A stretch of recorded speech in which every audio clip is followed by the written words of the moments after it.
experience. And I'm calling the vlog Finding My Fulbright.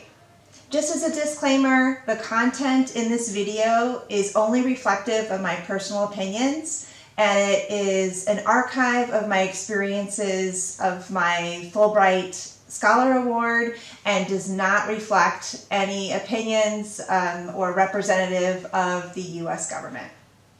So, episode 2. In the last episode, the first inaugural episode, I talked about the application process, and it was a pretty long video, so I will try to shorten this one. But again, I am just sharing what I experienced throughout the Fulbright process. So this video will focus on the acceptance. And it is a celebratory time when you receive that email communication that you were in fact accepted for a Fulbright Award. And like I said in the last video, the application cycle was very rigorous and lengthy, but on April 4th, 2019, I did receive the award for Fulbright. And after waiting patiently for many, many months, after you do receive the award, things start to happen expeditiously. So you do get a letter of acceptance, and the next sheath of information and paperwork you will receive includes marketing and communication. At our college, our community college, which is College of DuPage, we have a marketing and advertising department, and it's actually called Marketing and Communications. And that is a division that manages all the community relations and highlights faculty, staff, community members, students, alumni that are doing things within the community. And because the Fulbright is a government flagship program, they were very excited to share the award with the community at large. So once I was accepted, that press release went out to news outlets through our news bureau and social media outlets. I was interviewed and photographed, and it was a pretty exciting time. I started working with our multimedia services department and scripted and shot a YouTube video, which again you can see. I'll send you the link or include it in the information below. And that video we shot over the summer, and it was about studying abroad and the value of teaching and studying internationally. And on that video, I worked with Sue Kirby, who is the coordinator of our study abroad program through our field studies department, and she was instrumental in helping me with that video. And also Christine LaSorsa, who is a member of our service learning area, and that was the impetus of my Fulbright project. And one of my good colleagues, Nicole Matos, who is an English professor at College of DuPage, was featured in the video. So after that, it was the summertime, and you start thinking about all sorts of things that have to do with living and teaching abroad. But to help you with those things, the Fulbright organization is instrumental in all of the details. And they send you to a Fulbright pre-departure orientation. It is required, and in the past it was in Washington, D.C., and now for the first time this year it was held at the University of Kansas. And that 3 or 4 day orientation, I think it was around July 21st, something within that window, was again so advantageous, not only in terms of meeting your fellow Fulbright participants, but also going to breakout sessions and workshops on all sorts of ideas related, again, to international education. So one of my favorite breakout sessions was regarding cultural identity and the landscape of that and the transformative nature of moving from an individual experience to promoting institutional change, both at your home institution and at your host institution. And again, the panels were candid and authentic. They were Fulbright alums who were from all over the world and came and shared their anecdotal experiences about moving in and eating something different outside of their palate and enjoying it and traveling, etc. So it was just a immersive 3 or 4 day pre-departure orientation.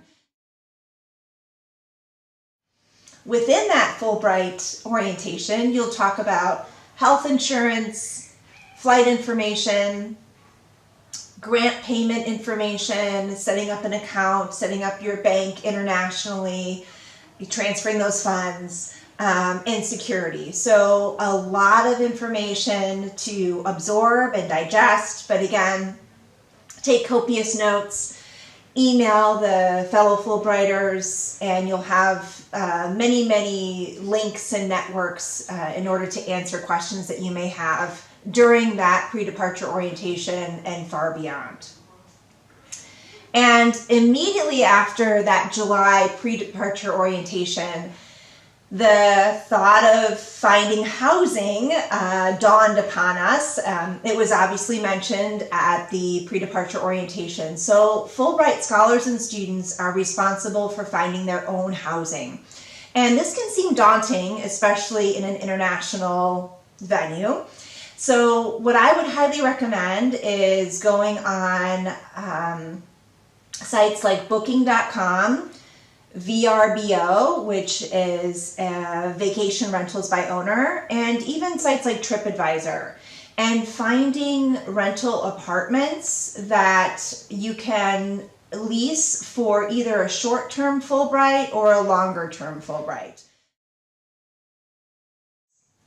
So after the housing, you start on your diplomatic pouch. They talk about this at the pre-departure orientation, and it's really important. They're very specific on size and weight in terms of measurements, what type of information for address and return address should be on the pouch.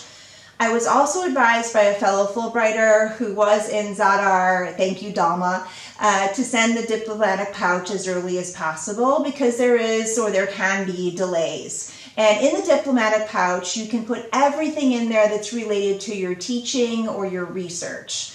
No perishable items, no personal items like clothing or toothbrushes or anything like that. But what I put in my diplomatic pouch was a lot of books that I got desk copies from our division. So I probably put in at least 15 books, maybe even 20, that I will leave behind here at University of Zadar as my contribution and thankfulness for being here this semester. And I also put in swag from College of DuPage. So College of DuPage gave me lots of swag to give as gifts to both students, faculty, and staff at University of Zadar, so that was very helpful. And diplomatic pouch and housing, really important. And the Agency for Mobility will help you answer any questions and confirm your scholarship and your responsibilities with a letter that they draft. I highly recommend copying this Agency for Mobility letter several times and put them in nooks and crannies so you can have them in Croatia, or you can have the letter in Croatia to produce at any time if you are needing work permits or address registration and other elements that I will get to in the third episode. They were very helpful. Let's see. Speaking of copies, I would also say to make copies of your passport, copies of your social security number, copies of passport pictures, extra passport pictures, specifically for Croatia. You'll need those. And finally, tap into some language programs if you can. I do not speak Croatian. Ich spreche ein bisschen Deutsch. I studied German, as I mentioned in the first episode. And I find that the Croatian language here is a little similar to German, but to me it sounds more like a mashup of Russian, Czech, and Italian. Also, Packing. So before you leave, this is all focused on before you leave, I tend to overpack, and I did so on this trip as well. So I brought some large suitcases and had to pay some weight overages on my suitcases. The things that I think weighed it down, that I again was told by other Fulbrighters to bring, were some office supplies. I brought a printer. I brought a very slim printer, but I was told that would be a necessity here in Zadar. So I did bring my own printer. I did bring a ream of paper.